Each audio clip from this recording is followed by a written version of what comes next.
In this video, we're going to be previewing a matchup in the Midwest region between the number 2 seed, the Tennessee Volunteers, taking on the number 15 seed, the St. Peter's Peacocks. For the Tennessee Volunteers, they come into the NCAA tournament here as a 2 seed with a 24-8 record overall. They won the SEC regular season title. However, they lost in the quarterfinals of the SEC tournament.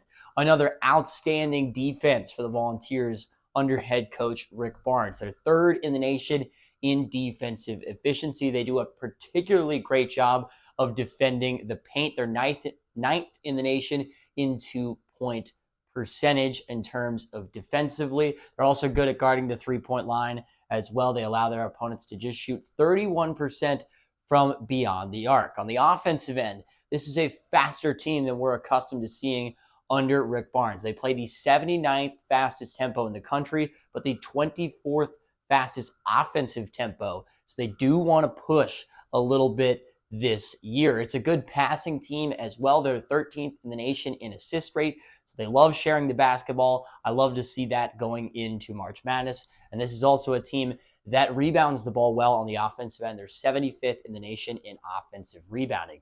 Now, my key player for Tennessee is their All-American guy, Dalton Knecht, who's been just electric. If you haven't watched this kid play, he might be the best scorer in all of college basketball. When he gets going, watch out because Tennessee is going to be hard to stop. He's gone over the 30-point threshold 7 times this year. He's scored 40 points this year. I wouldn't be surprised if he does it at some point in the tournament.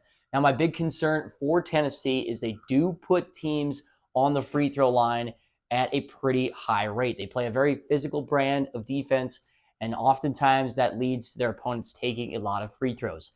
263rd in the nation in free throw rate defensively. Again, if their opponents take 25-30 free throws, the Vols could be in trouble. For the St. Peter's Peacocks here, coming in as a 15 seed to the NCAA tournament. This team is back after they made their Cinderella run a couple of years ago all the way to the Elite Eight, in which they knocked off Kentucky and Purdue along the way. They come into the NCAA tournament with a 19-13 record overall. They were third in the Metro Atlantic Athletic Conference, and they came away with the conference tournament championship. This team is all about the defensive end. They're 76th in the nation in defensive efficiency, which is really solid for a MAC team. They're top 50 in the nation in effective field goal percentage, turnover percentage on the defensive end, 2-point percentage, and 3-point percentage. This team is a monster on the defensive end. On the offensive side of things, very slow pace for St. Peter's, 338th in the nation in tempo, so the opposite of Tennessee, and they're 305th in offensive efficiency. Not a good offensive team for St. Peter's. They definitely hang their hat on defense. This team is all about offensive rebounding and getting to the free throw line on the offensive end. They're 23rd in the nation in offensive rebounding, and they're 52nd in the nation in free throw rate. They need to hit the offensive glass and get to the free throw line to score more than 65 points, which might be a struggle against a really good Tennessee defense. My key player to watch out for St. Peter's is their point guard, Latrell Reed. He is a senior. He is their leader on the floor. He takes care of most of the ball handling duties and will likely guard the lead guard for Tennessee, probably Zakai Ziegler, I would imagine. This guy averages 11 points per game, 4.5 rebounds per game, and just over 4.5 assists per game, but he did have 17 assists earlier on in this season, and he's come close to a triple-double a couple of times this year. Now, my concern for the St. Peter's team is simply how are they going to score against this Tennessee Volunteers defense, right? For St. Peter's to have a chance in this game, they're going to have to get a bunch of offensive rebounds, and they're going to have to get to the free throw line a handful of times. I'm just not sure if they're going to be able to do so. Now, as far as this matchup is concerned, two contrasting styles in terms of pace, right? Tennessee wants to play fast. They're going to try and speed up this St. Peter's team.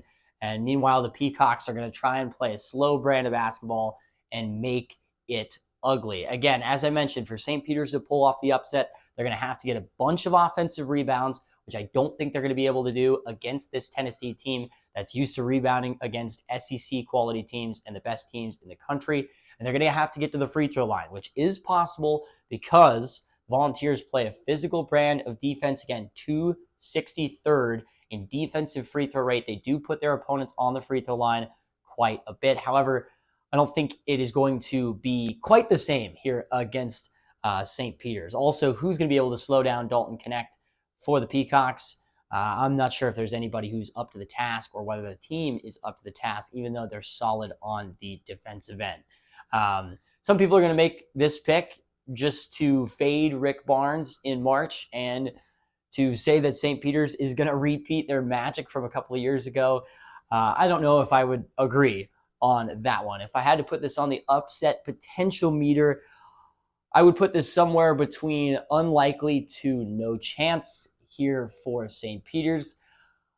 I don't think it works out the same as last time against Kentucky. However, hey, I certainly could be wrong, but I think the Vols will roll here against the St. Peter's Peacocks and move on to the second round of the NCAA tournament. Do you want to win your March Madness bracket pool? Do you want to not only beat your friends and family, but absolutely humiliate them? If you like the sound of that, subscribe down below to College Hoops Tonight, because we're previewing all 36 first-round games of the NCAA tournament to give you the edge you need to nail your bracket and absolutely crush your friends and family in your bracket pool.